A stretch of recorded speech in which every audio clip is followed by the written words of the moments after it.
He can handle a power saw, but when it comes to the power of the Internet... I hear there's rumors on the internets. Not once, but at least twice, President Bush has inexplicably added an S. We can have filters on internets. Leading young whippersnappers to mock him. Everyone's on the internets. Yeah, that's our fearless leader. Woo! And now the leader dubbed Googler-in-Chief by the Wall Street Journal has struck again.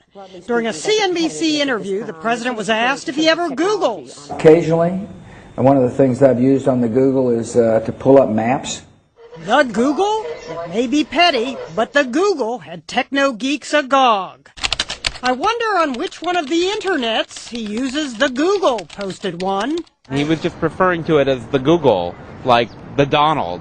Forget the Donald. But I'm the decider. And when the decider says the Google, the editor, who's working on a 6th edition of Bushisms, is the man to call. Jacob Weisberg emailed back that he was eating the lunch when we called for an interview. It's a little bit the way my mom talks about technology. It's sort of sweet, kind of endearing. She calls to tell you that she got an email. President Bush said he uses the Google to look at satellite maps of his ranch in Crawford, Texas. Reminds me of where I want to be sometimes. But who are we to talk? I had to get my producer to help. So we're downloading Google Earth.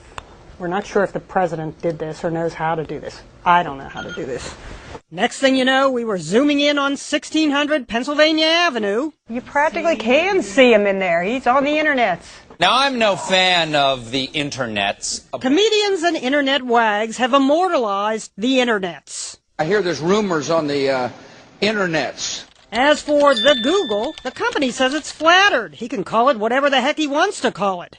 Besides, he's technically correct. There is more than one internet. Internet 2 is a better, faster network used by universities and others. The president's not the only politician to get tripped up by the internet. It's a series of tubes. The internet is a series of tubes through which goods and services travel. Better to have those tubes tied than the president's tongue. On the Google is Ginny Mo's The CNN, New York. It's very interesting to see that. I forgot the